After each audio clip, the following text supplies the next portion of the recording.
amount of bugs is absolutely insane around the lights. Morning, guys. Welcome back to the channel.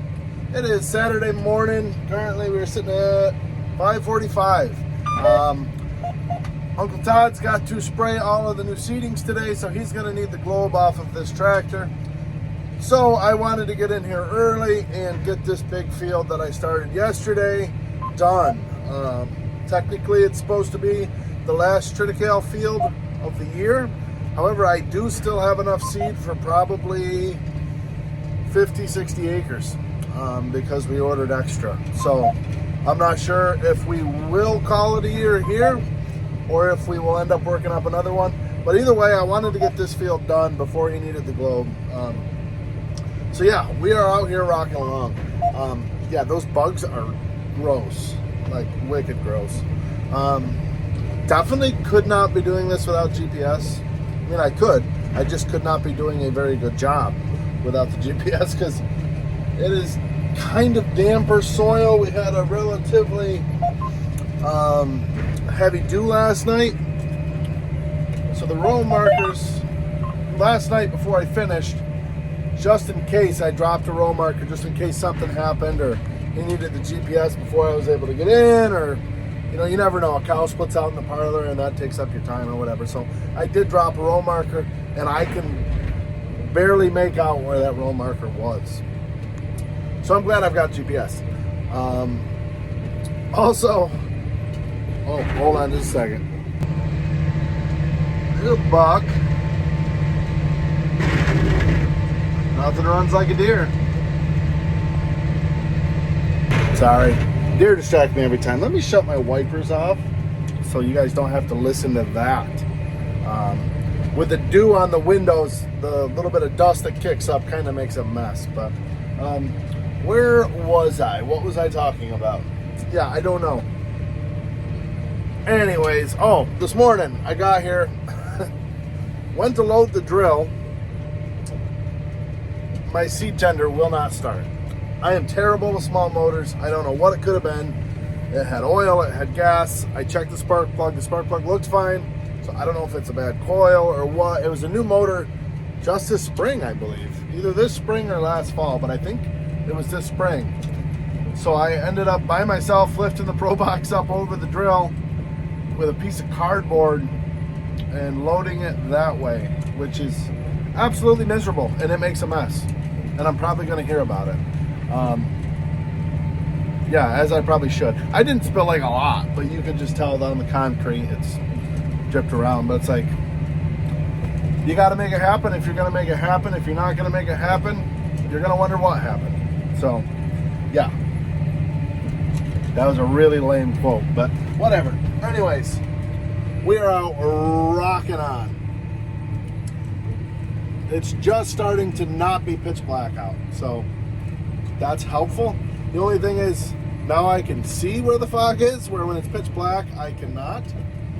So that is kind of annoying because it is a foggy morning down here in the hollow, as we call this field the hollow. It's very swampy. Off over here where these trees are, it's just mucky water, you know, half pond, half cattails. That's probably why all of these flies came from, to be honest with you. That's why I couldn't live in a swamp, I suppose, because that would just drive me absolutely insane. But yeah, we are gonna rock on, get this field done. This morning we're gonna put another sheet of plastic on the bunk, and maybe we could swing over and get a chopper update. We will see where the day takes us. Yeah, follow along, guys. Hit that subscribe button, like button, bell button. Tell your friends. And yeah, let's see what we get into today.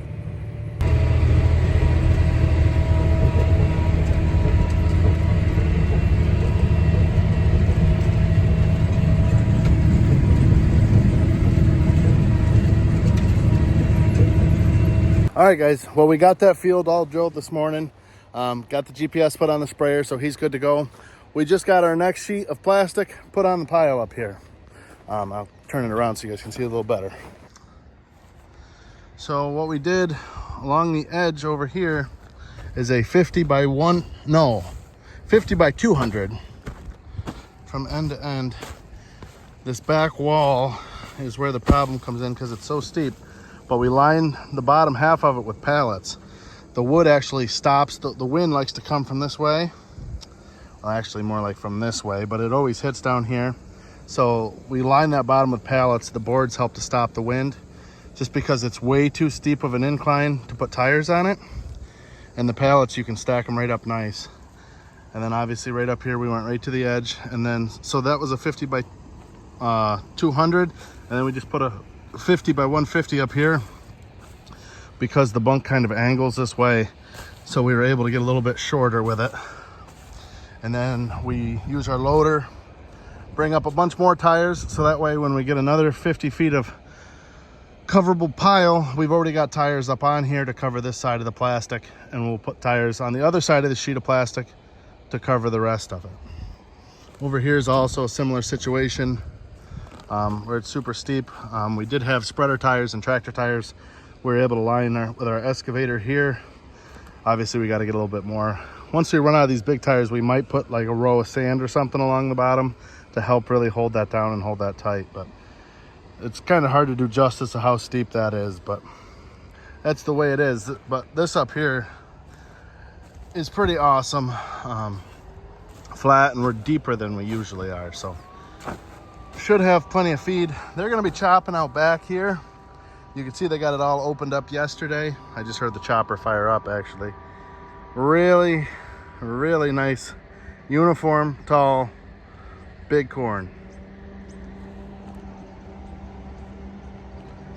Yeah, he's working his way down. He's behind that tree right now. So, yep, feels good to have another sheet on. Like I said, we'll just keep building it that way. We're gonna leave where the loader is open for our 5th cutting alfalfa.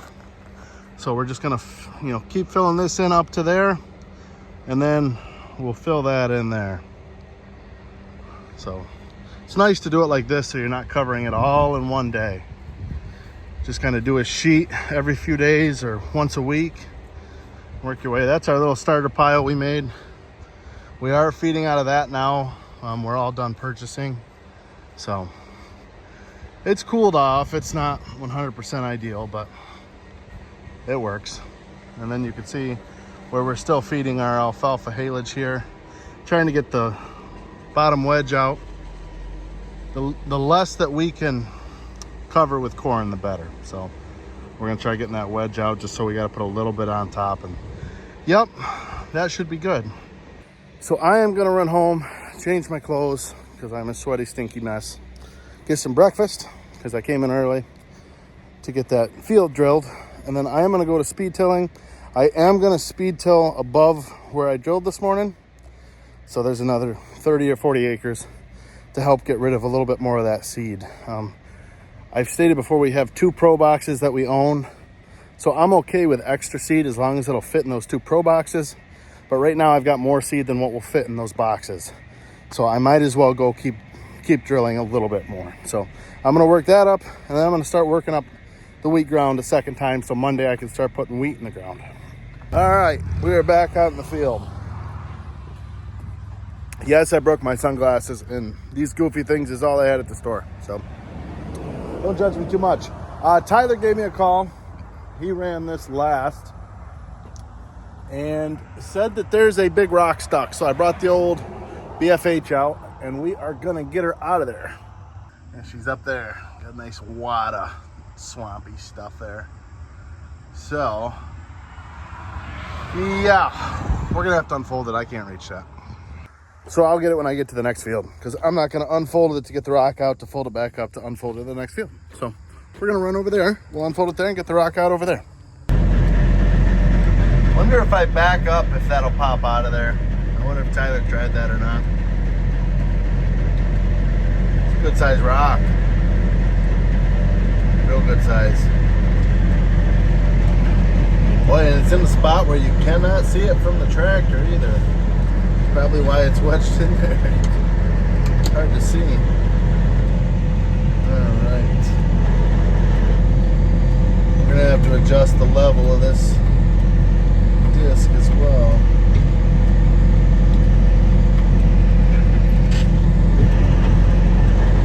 Let's see.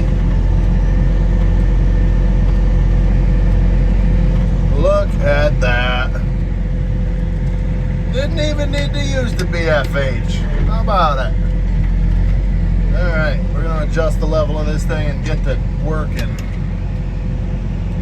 Alright, well, we're making our first pass up here. This is below me here. Tyler's down there rolling with the 8850 right now. That's what I drilled early this morning. That's the hollow, the field I was talking about that goes way down there. So this is technically a separate field number, even though it's connected. We weren't going to put triticale on this, but like I said, we had extra seed, so we thought, what the heck. The only concern is manure storage and having enough corn ground to spread on, but we figure absolute worst case scenario, I could come in when it's really frozen and spread on one of these fields above, you know, just on top of the triticale. Wouldn't be ideal, but people do it, so that's worst case scenario. I think we'll be fine with the new storage that we're going to build to be able to do this. Yeah, and it'll be more feed in the spring, which is essential. So yeah, we're hammering on here. The neighbors were chopping corn over that hedgerow there yesterday, and all this ground in front of me is a different neighbor. They grow just corn and soybeans, so obviously that's going to be green. That's their facility up there. They got a few grain bins, a nice dryer set up. They always grow really, really good crops over there. So yeah, anyways, this right here, we got to get the truck drivers to start driving on the driveway and not on the field. They keep doing that, and it is rock solid. So hopefully the triticale comes up okay there. Triticale and alfalfa punch through compaction relatively well compared to corn, but still gotta improve our practice on that.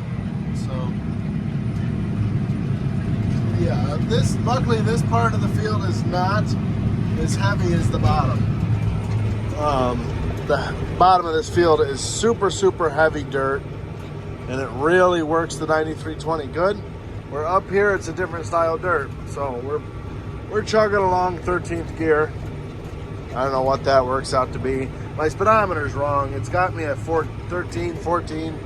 We're probably more like 8 or 10, but still doing a good job. All right, so here's what we're dealing with down on this flat here. Heavy, dark soil. It's really good dirt.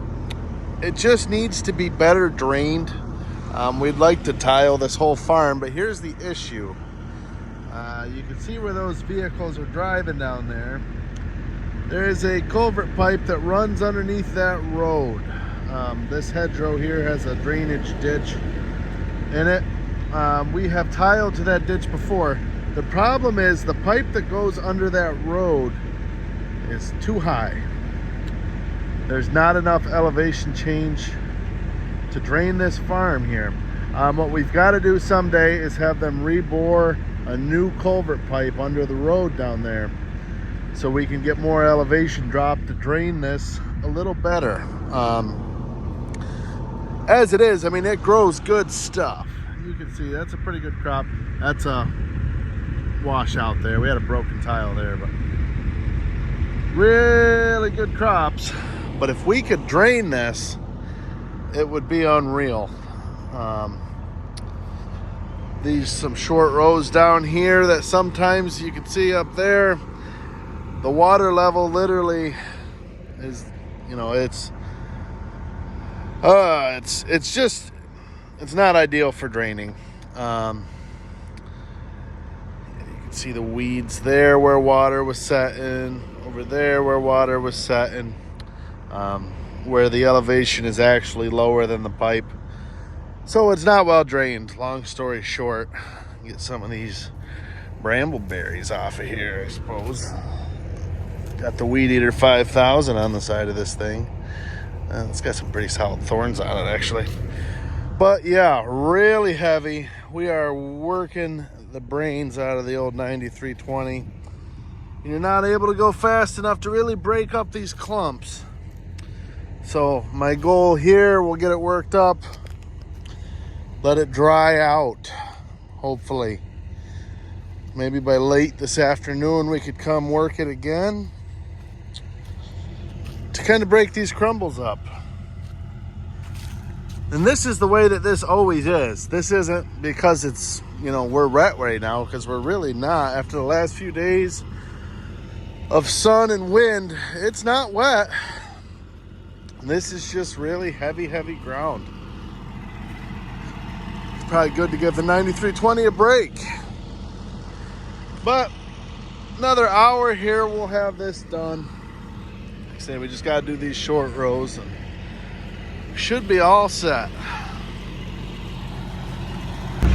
All right, well, we hopped up in the 9420 here.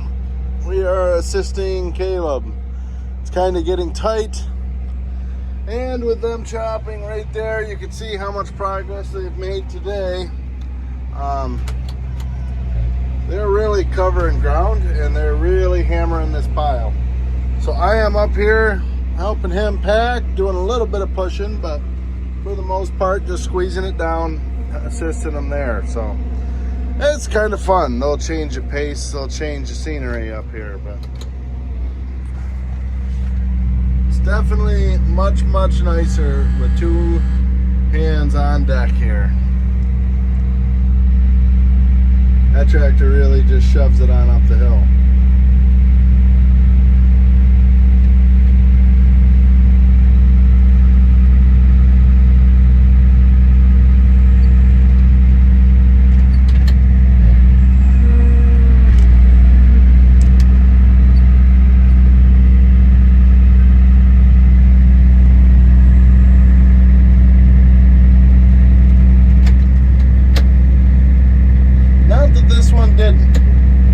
You throw another 150 horsepower and significantly better rubber, and that makes it walk up the hill quite a bit nicer.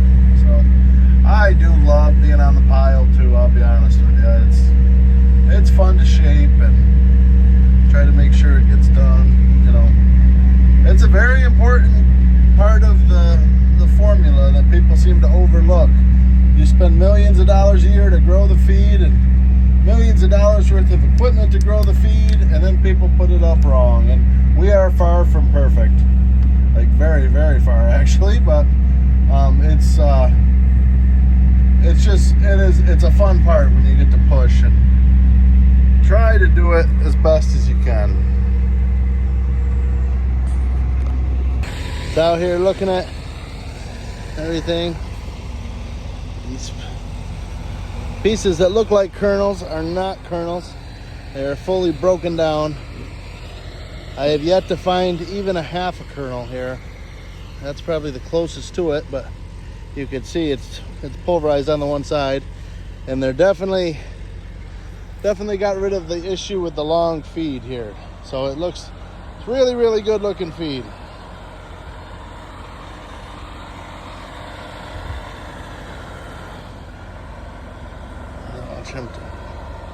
Watch him take this load here.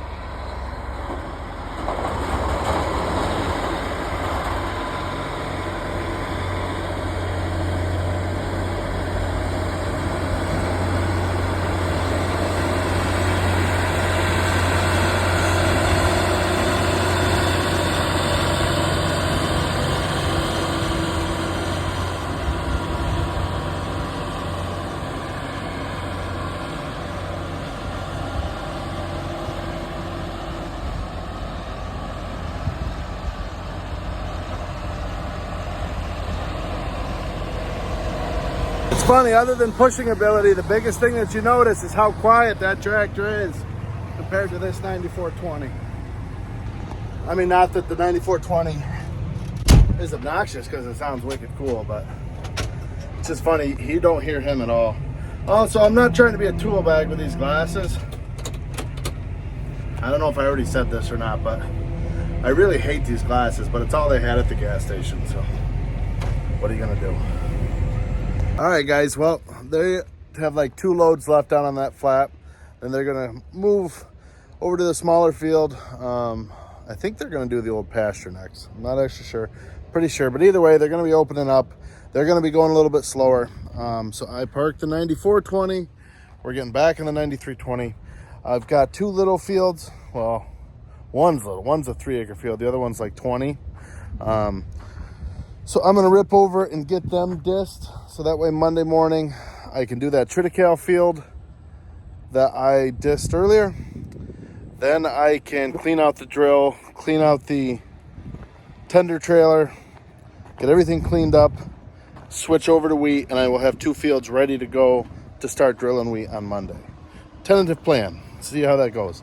Rarely ever goes to plan, but if the field's ready, the field will be ready, whether it's Monday, Tuesday, whenever. At least I'll have, 25 acres ready to roll for that. So that's what we're gonna go do now. We're gonna get back to that. It's kind of a shame. I was actually having a lot of fun up there, but oh well. Gotta do what you gotta do. So rock on. You can see they're chopping there, and then Uncle Todd is spraying the new seeding across the creek from that. He's killing off all the volunteer wheat. So that'll be exciting. That's something we haven't done before. Usually our first cutting is just real heavy wheat, but they've got a product that you could spray on alfalfa even if it's not Roundup ready. It's not Roundup, obviously, but a product that'll kill all the broadleaves but won't kill the alfalfa. So yeah, that's exciting. First cutting should be straight heavy alfalfa, hopefully. Really curious to see how it turns out. But yeah, you can see they just got that last little strip there to do. So lagoon project hasn't really moved at all in a couple weeks. I'm not sure what's going on there. They did get the sluice pipe put in by the road yesterday, but that's about it. So all right, let's get to work here. All right, guys, disking's all done for the day. I'm just gonna get this drill loaded up with this last little bit of triticale here. I don't know what ailed that thing this morning. I must have tried working on that thing 20, 30 minutes cranking on that thing. Checking oils and making sure it wasn't flooded, yada, yada, yada.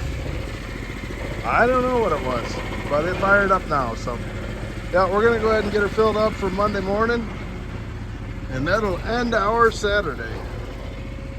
There's actually still more in there than I thought, to be honest with you. Oh well. All right, yeah, let's get her filled up. To fill this up, so I'll show you guys. All you gotta do is push this trigger.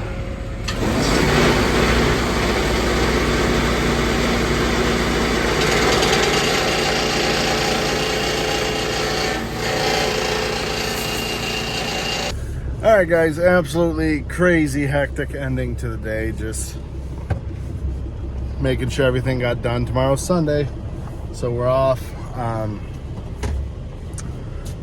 Yeah, so we're off tomorrow. So Saturday afternoons, we always like to make sure all of the extras are done. Everything's in place for whoever's on Sunday, so they don't gotta goof around all day trying to get stuff in line. So we got everything cleared up. I got those fields worked. The drill is ready to go. The pile's looking excellent. We're down to our last 2 fields. So that's exciting. I mean, they're 2 big fields. I think it's 74 and 96 or something like that. But still, we're under 200 acres left. Hell yeah. It's been just an awesome year for it. It really has. I'm not even gonna say what I was about to say. It's been a good year for it. So, anyways, guys, I think I'm gonna head on home. Well, I don't think. I'm heading home. We're gonna call it a night here. There was something that I wanted to tell you guys. I honestly can't remember. So, anyways, hope you guys enjoyed the video, and I guess we'll see you on Monday. Hell yeah. Maybe, potentially, this is a big potential, maybe we will do a Sunday bonus video tomorrow, non-farming related. Those of you guys who run smokers might fire up the smoker tomorrow, do some bacon wrapped venison bites. Hell yeah on that.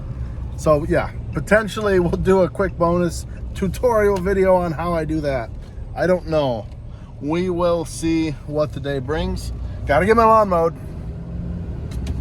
It's priority. That's priority number one. No, false. Tomorrow, church, priority number one. Priority number two, mow my lawn. That's what I was gonna say. Priority number three, 1 o'clock, Dallas Cowboys. All you folks down in New Orleans, better be ready. You're coming to Dallas. You're coming to our house. Lights out, baby, lights out. I hope you guys enjoyed your win last week. Not gonna happen again. Let's go, boys. Let's go, Big Blue. You're not Big Blue. Giants are Big Blue. Let's go, Dallas. God's favorite team. Let's go, God's favorite team. Hope you guys enjoyed the video. We'll see you guys on Monday. Rambling.